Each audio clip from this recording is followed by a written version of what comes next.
વંદે માતરમ વિદ્યાર્થી મિત્રો, ગઈકાલે આપણે જે વનદેવી વાળો પાઠ છે એ સમજ્યા હતા. Unit number 2 activity 8. આ એક્ટિવિટી 8 જે હતી બરાબર એને આધારે એક્ટિવિટી 8B એના શું છે તો જોઈએ. Replace the underline word or group of words from the lesson. અહીંયા જે લીટી કરેલો શબ્દ જે છે એ હટાવવાનો છે અને કે એક ગ્રુપ શબ્દનું ગ્રુપ છે એને હટાવવાનું છે એ અને કેવી રીતે તો કે પાઠમાં જે શબ્દનો યુઝ થયો છે એમાં એ પ્રમાણે. The first one or two letters are given in the bracket. એના જે એક બે અક્ષર જે છે પહેલા એ તમને બ્રેકેટની અંદર આપેલા છે. ટુ મેક યુ સર્ચ, તમને થોડુંક સરળ શોધવામાં સરળ બને એ માટે એ રીતે ઉદાહરણ આપ્યા છે. Here is an example for you. આ રહે તમારું છે ઉદાહરણ. અહીંયા તમને ડિસ્પ્લે થાય છે. એમાં ઉદાહરણમાં તમે જુઓ તો કે કંઈક લીટી કરેલા શબ્દો જે છે એની જગ્યાએ પાઠમાં કયો શબ્દ વપરાવાનો છે એ આપણે મૂકવાનું છે. તો પેલી ખાલી જગ્યા જે છે એ જોઈએ તો એમાં તમને પૂરેલું આપ્યું છે. ઉદાહરણ તરીકે, Kalidas was cutting the same bough on which he was sitting. Bough પછી કૌંસની અંદર બ્રેકેટમાં જવાબ આપ્યો છે બ્રાન્ચ. બગ એટલે પણ ડાળી થશે, બ્રાન્ચ એટલે પણ ડાળી થશે. ત્યાર પછી બીજી ખાલી જગ્યા જુઓ. The boys joy did not stay for a long time. અને બ્રેકેટ છે એની અંદર ખાલી એલ કરેલું આપ્યું છે તમને. તો એની અંદર stay for a long time, લાંબો સમય સુધી રોકાવો. લાંબો સમય સુધી એવું કેવું છે તો એમાં આવશે લાસ્ટ લોંગ. બરોબર. ત્યાર પછી દિવ્યા's face was shining brightly. દિવ્યાનો જે ચહેરો છે એ ચમકતો હતો, તેજસ્વી રીતે ચમકતો હતો. તો શાઇનિંગ બ્રાઇટલી તો એને કહેવાય sparkling. The king was rich but not satisfied. એમાં not satisfied સંતુષ્ટ નથી એનો મતલબ disappointed.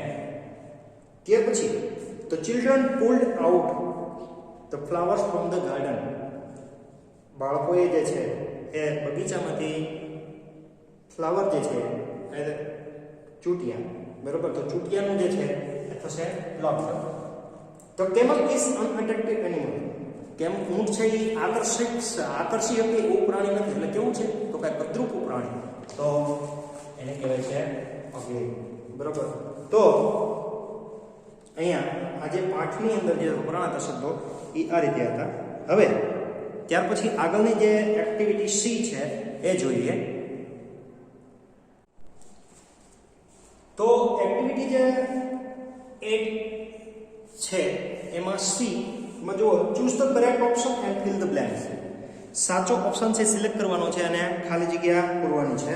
એમાં બે શબ્દો આપેલા છે, એની નીચે અંડરલાઈન કરેલી છે, ઓબ્લિક કરેલા આપેલ છે. એટલે બેમાંથી કોઈ એક ઓપ્શન છે, કયો સાચો શબ્દ છે એ જોવાનું છે. ખોટો શબ્દ છે ચેકી નાખવાનો છે. અહીંયા હું માત્ર આન્સર લખીશ. તમારે તમારી જે ટેક્સ્ટબુક છે એમાંથી તમારે એ વ્યવસ્થિત રીતે લખી લેવાનું છે. બરોબર. અને કમ્પ્લીટ લખવાનું છે. Vanadevi granted the wish and disappeared કેપિયર. તો કે વનદેવી જે છે એ ઈચ્છા પૂરી કરે છે અને અદૃશ્ય થઈ જાય છે કે દ્રશ્યમાં જેમ છે એમને ત્યાં ઉભા રહ્યા તો કે અદૃશ્ય થઈ જતા હતા. બરાબર. એટલે ડિસઅપિયર્ડ છે એ સાચો આન્સર છે એમાં. એટલે એ સિવાયનો ઓપ્શન છે બરોબર એ તમારે ઇરેઝ કરવાનો રહેશે. ત્યાર પછી નું બીજું સેન્ટેન્સ જો. The babul tree disliked or liked its leaves. બબુલ ટ્રીને તેના જે બબુલ ટ્રી જે જેને પાંદડા પસંદ હતા કે પસંદ નહોતા તો કે પસંદ ન હતા એટલે કે ડિસલાઇક આપણે છે એ પસંદ કરવાનું રહેશે. અને એ સિવાયનો જે લાઇક ઓપ્શન છે એ કાઢી નાખવાનો રહેશે. ત્યાર પછી થર્ડ નંબરનું સેન્ટેન્સ જો. The people came and started planting or plucking all the golden leaves. લોકોએ જોયું અને જે સોનેરી પાંદડા હતા એ વાવવાનું ચાલુ કર્યું કે તોડી લેવાનું ચાલુ કર્યું તો કે તોડી લેવાનું ચાલુ કર્યું. એટલે પ્લકિંગ કહેવાય, ચૂંટવાનું કામ ચાલુ કર્યું. લોકોએ સોનેરી પાંદડા કર્યા સોનાના એટલે ચૂંટવાનું કામ ચાલુ કરી દીધું એટલે એમાં જે બીજો ઓપ્શન છે એ લખી છે અને જે પહેલો ઓપ્શન છે એ કાઢવાનું છે. ત્યાર પછી અ મેન સેડ, એક માણસે કહ્યું, I will buy or sell the leaves and sell or buy things for family. એમાં બે ખાલી જગ્યાઓ આપી છે, બરાબર. તો એ ખાલી જગ્યાઓ જે છે એમાં પહેલું જે છે એમાં જે બાય ઉપર જે છે એ ચોકડી રાખવાની રહેશે. પછી સેલ છે એ જે છે એ રાઈટ ઓપ્શન. પછી આગળ બીજો આવે છે એમાં સેલ પહેલા આપેલો છે અને બાય પછી, તો એમાં સેલ ઉપર ચોકડી છે અને બાય છે એ રાઈટ ઓપ્શન છે. કારણ કે જે વ્યક્તિ હતો એ સોનેરી પાંદડા જે છે એ લઈ ગયો હતો એટલે એ પહેલા વેચશે એટલે સેલ, અને પછીના પરિવાર સાથે માટે વસ્તુઓ ખરીદશે એટલે બાય. ત્યાર પછી જોઈએ તો babul tree looked attractive and ugly or ugly without the leaves. બબુલનું જે બાવળનું ઝાડ હતું એ પાંદડા વગર આકર્ષક દેખાતું હતું કે કદરૂપું દેખાતું હતું? તો કે કદરૂપું. એટલે એમાં જે પહેલો ઓપ્શન છે એના ઉપર ચોકડી આવશે અને બીજો ઓપ્શન છે એ સિલેક્ટ કરવાનું રહેશે અગલી. ત્યાર પછી 6 નંબરનું જોઈએ, I don't want golden leaves. મારે સોનેરી પાંદડા જોતા નથી. ગ્લાસ લીવ્સ, કાચના પાંદડા પણ જોતા નથી. ઓર સોફ્ટ ઓર હાર્ડ લીવ્સ, સુવાળા કે કઠણ પાંદડા. તો એમાં કઠણ શબ્દો છે એ લાગતા નહોતા, કારણ કે સુવાળા પાંદડા જે મેં પહેલા માંગ્યા હતા એટલે એને આધારે સોફ્ટ શબ્દ છે આવશે અને હાર્ડ શબ્દ જે છે એને ઉપર આપણે ચોકડી મારવાની હશે. ત્યાર પછી 7 નંબરનું જો, now I must have smooth green leaves only then I will be discontented અથવા તો કન્ટેન્ટેડ. હવે મારી પાસે સુવાળા પાંદડા છે હોવા જોઈએ તો જ હું જે છે એ સંતુષ્ટ થઈશ કે અસંતુષ્ટ થાય. તો સંતુષ્ટ એટલે કે કન્ટેન્ટેડ એટલે બીજો ઓપ્શન છે એ રાખવાનો છે, પ્રથમ ઓપ્શન છે એ કાઢી નાખવાનો છે. તમને અહીંયા જેમ આપ્યું છે બરાબર એ જ રીતે બાજુમાં જોજો અને જે મેં કીધું છે એ કાઢવાનું છે અને આખી જે આ એક્ટિવિટી આગળની જે કરાવી બી અને સી એ તમારી પાકી નોટબુકમાં લખવાની રહેશે. હવે ત્યાર પછીની આપણે એક્ટિવિટી ઉપર જઈએ તો આની જ અંદરની એક્ટિવિટી ડી. તો એક્ટિવિટી જે 8 છે એનું D, write who said and who listen. કહો કે કોણ બોલે છે અને કોણ સાંભળે છે, બરાબર. અહીંયા હું માત્ર તેના આન્સર લખીશ, બાજુમાં તમને ક્વેશ્ચન બતાવે છે, જોતા જજો. Where are your golden leaves? તારા સોનેરી પાંદડા ક્યાં ગયા? તો આવું કોણ પૂછે છે? વનદેવી પૂછે છે અને એનો જે તિશાત છે એ સાંભળવા જવાબ આપે છે એ જે છે એ બબુલ છે, બરાબર. ત્યાર પછી સેકન્ડ નંબરનો જોઈએ તો શું કહે છે? You look very upset. તું તો ખૂબ ઉદાસ દેખાય છે. તો આ બોલે છે કોણ? તો કે સેમ, વનદેવી અને બબુલ ટ્રી. તમારે સંપૂર્ણપણે લખવાનું રહેશે, બરાબર. I will sell the leaves and buy things for family. હું જે છે એ પાંદડાઓને વેચીશ અને મારા પરિવાર માટે વસ્તુઓ ખરીદીશ. તો એમાં એક પર્સન ફ્રોમ ધ ફોરેસ્ટ, જંગલમાં એક વ્યક્તિ હતો એ વાક્ય બોલ્યો હતો અને એ જે છે એ કોણે સાંભળ્યું હતું? તો કે બબુલ ટ્રીએ સાંભળ્યું હતું. અને આમાં મોટા ભાગમાં જે છે એ વનદેવી બબુલ ટ્રીનું જ આવશે, બરાબર. ભાગે જે છે એ આ રીતે ઓપ્શન આવે છે કારણ કે બે વચ્ચેનો પાઠ જ છે મુખ્ય એટલે. તો હવે I think you have excellent leave. મને લાગે છે કે તારી પાસે બહુ સરસ મજાના પાંદડા છે. તો એ વાક્ય પણ વનદેવી જ્યારે એને સમજાવે છે ત્યારે બોલે છે અને બબુલ ટ્રી જે છે એ સાંભળે છે. ત્યાર પછી 5th નંબરનું જોઈએ તો but I should be good looking to. પણ મારે સારું દેખાવું છે. ત્યારે બબુલ બોલ્યું અને વનદેવી જે છે એને સાંભળ્યું. ત્યાર પછી sorry but I fell that it may be risky. માફ કરજે પણ મને એવું લાગે છે કે તારા માટે રિસ્કી રહેશે. બરોબર, તો એ વાક્ય જે છે એ વંદેવી સમજાવે છે, વાત સમજાવે છે અને બબુલ ટ્રી જે છે એ સમયે સાંભળતો હોય છે. ત્યાર પછી સેલ નંબર જો we are hungry we will eat them all. અમે ભૂખ્યું છે, અમે બધું ખાઈ જશું. બરોબર, આ વાક્ય બકરી બોલી. બરોબર, અને બબુલ ટ્રી જે છે એને સાંભળ્યું. 8 નંબરમાં જોઈએ તો ઓલરાઈટ એઝ યુ વિશ. કાંઈ વાંધો નહીં, જેવી તારી ઈચ્છા. વંદેવી જે છે એને સમજાવતા હતા ત્યારે જે છે એ છેલ્લે બબુલ ટ્રી માન્યું નહોતું ત્યારે કીધું કાંઈ વાંધો નહીં, હવે તને જે ઈચ્છા હોય તું રાખ. બરોબર, મેં તો તને સમજાવ્યું. તો એ સમયે વંદેવી જે છે એ બોલે જે છે અને બબુલ ટ્રી છે એને સાંભળ્યું. બરોબર, your leaves are very tender and tasty. તારા જે પાંદડા છે રસદાર અને સ્વાદિષ્ટ છે. બરોબર, ત્યારે એ જે શબ્દ જે છે એ વપરાય.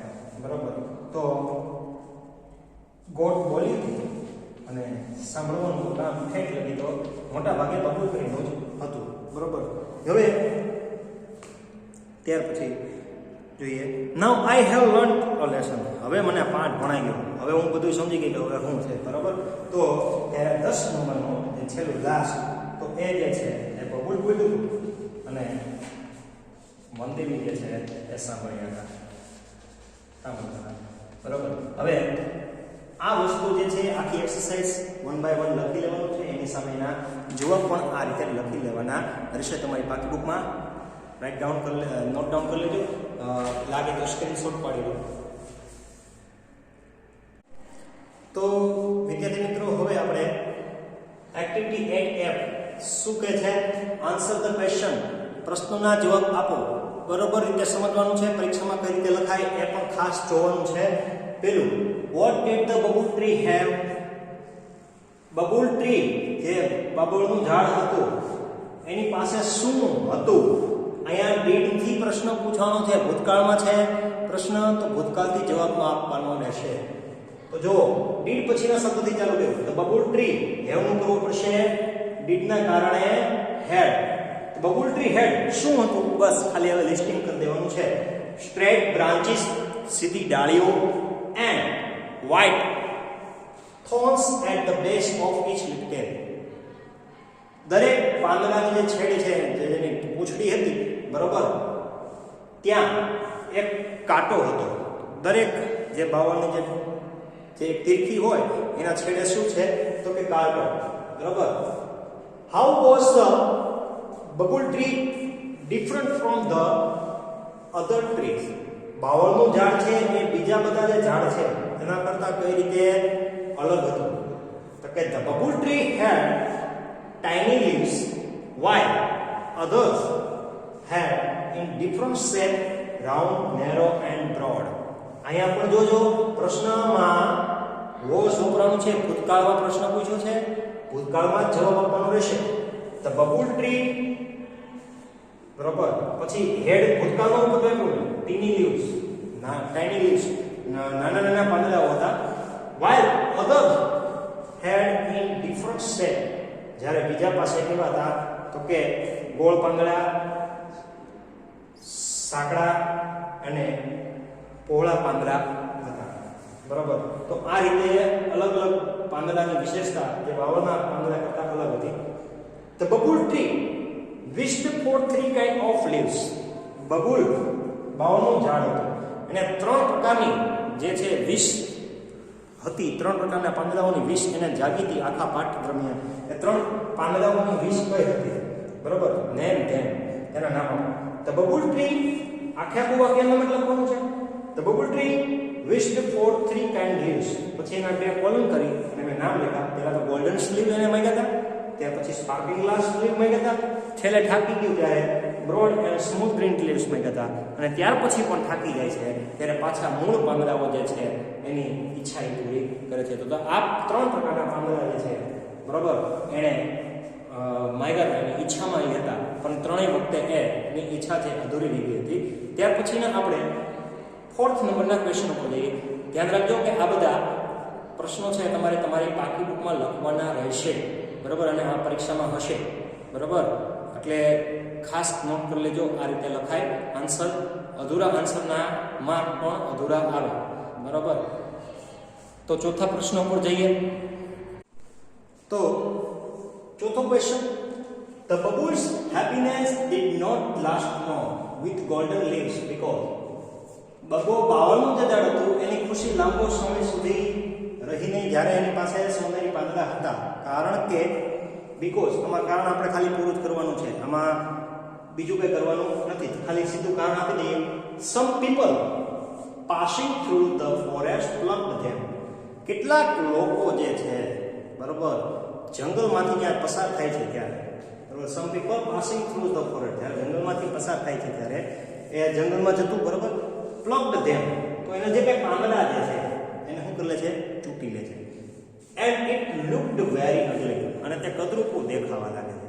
હવે બાવળનું ઝાડ છે એ સારું દેખાવા માટે જે છે એ બધી ઈચ્છાઓ વનદેવી પાસે જણાવતી હતી, બરોબર, પણ એની દરેક ઈચ્છામાં એને નુકસાન જ જતું હતું.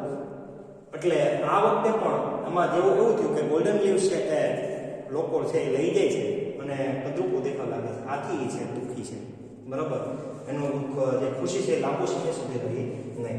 How did the babul's leaves turn into glass leave. બાવળના જે પાંદડા હતા, બરોબર, એ ગ્લાસ લીવ્સમાં કઈ રીતે ફેરવાના? જ્યારે વનદેવીએ જે છે અલગ અલગ વિશ પૂરી કરવા માટે અલગ અલગ પ્રકારના પાંદડા આપ્યા, ત્યારે દરેક વખતે શું કરતા હતા તો કે એના જે થડ હતું ત્યાં તેની મેજિક સ્ટિક અડાડતા હતા, અને આ અડાવતા હતા એટલે પછીની સવારે જે છે એણે જે પ્રમાણે પાંદડા માંગ્યા હતા એ પ્રમાણે એ ઝાડ છે આખું ફેરવાઈ જતું હતું. તો અહીંયા એ રીતે જવાબ લખ્યો છે, when Vandevi touched the trunk of bubble tree with her magic stick. જ્યારે વનદેવી જે છે તેના થડને તેની મેજિક સ્ટિકથી અડે છે, its leaves turned into the glass leaf. તેના પાંદડાઓ જે છે એ કાચના પાંદડામાં ફેરવાઈ જશે. અહીંયા ફક્ત કાચના પાંદડાના માંથી પૂછ્યું છે, અહીંયા કોઈ પણ જવાબ લખી, બરોબર, કોઈ પણ પાંદડાનો પ્રકાર લખી જવાબ તો આ જ આવશે, બરોબર. turned into the glass leaves in the next morning. તો પછીના સવારે એ પ્રકારના પાંદડા મળી જાય છે. when did the bubble tree really become happy and contented? બાવળનું ઝાડ છે એ ખરેખર ક્યારે ખુશ અને સંતુષ્ટ થઈ જાય છે? તો એમાં જુઓ, when bubble tree got back its original look. બાવળનું વૃક્ષ ઘણી બધી ઈચ્છાઓ એની વનદેવીએ પૂરી કરી, પણ છેલ્લે એને શાંતિ ક્યારે મળી, ખુશી ક્યારે મળી પૂરેપૂરી? તો કે જ્યારે એને પાછો જેવું હતું એવું જ બનાવી દીધું ત્યારે. એટલે અહીંયા મેં લખ્યું, when bubble tree got back its original look. જ્યારે એનો ઓરિજિનલ લુક છે એને પાછો મળી જાય છે. કેવો ઓરિજિનલ લુક હતો એનું વર્ણન કર્યું, with tiny leaves, teeny નહીં પણ tiny, with tiny leaves and thorns. જે નાના પાંદડા છે અને કાંટા છે, બરોબર, એ હોય. it become, જ્યારે હું મળ્યું ત્યારે it become happy and contented. ત્યારે ખુશ થઈ જાય છે અને સંતુષ્ટ થઈ જાય છે. હવે છેલ્લો અને last question, what was the bubbles last request to વનદેવી? બબુલની છેલ્લી વિનંતી વનદેવીને કઈ હતી? હવે જો છેલ્લી ઈચ્છા જોઈએ ને, તો છેલ્લી ઈચ્છા તો એની ખરેખર ગણીએ તો એણે જે પાંદડા માંગ્યા હતા એ સુવળ અને સોફ્ટ માંગ્યા હતા, કારણ કે કાચના હતા તો પવન એને નડતો હતો. છેલ્લે એણે અને પેલા જે માંગ્યા હતા એ સોનેરી માંગ્યા હતા, બીજા માંગ્યા એ કાચના માંગ્યા. સોનેરી માંગ્યા તો લોકો તોડીને લઈ ગયા, કાચના માંગ્યા તો પવને વેરવિખેર કરી નાખ્યા, અને છેલ્લે એમ થયું કે હવે પવન પણ આને અસર ન કરે એટલે એના માટે એણે સુવાળા પાંદડા માંગ્યા. પણ તેમ છતાં એ સુવાળા પાંદડા બકરીઓ ખાઈ ગઈ. તો છેલ્લે એમ કીધું કે મારા જે પાંદડા હતા એ સારા હતા આના કરતા. એટલે છેલ્લે હું કીધું કે પછી મને જે કાંઈ લુક હોય મને ઓરિજિનલ લુક જોઈએ છે. એટલે the babul's last request to Vanadevi was to return its original look. છેલ્લી વિનંતી એને બાવળનું જે ઝાડ હતું એનો પાત્રનો ઓરિજિનલ જે લુક છે એ જોઈતો હતો. બસ આ જ એની છેલ્લી વિનંતી હતી. તો અહીંયા જે છે આ પાઠ આપણો આખો કમ્પ્લીટ થાય છે. હવે પછી આપણે નેક્સ્ટ યુનિટ નંબર 3 પર એની મેઇન એક્ટિવિટીમાં તરત જ જશું.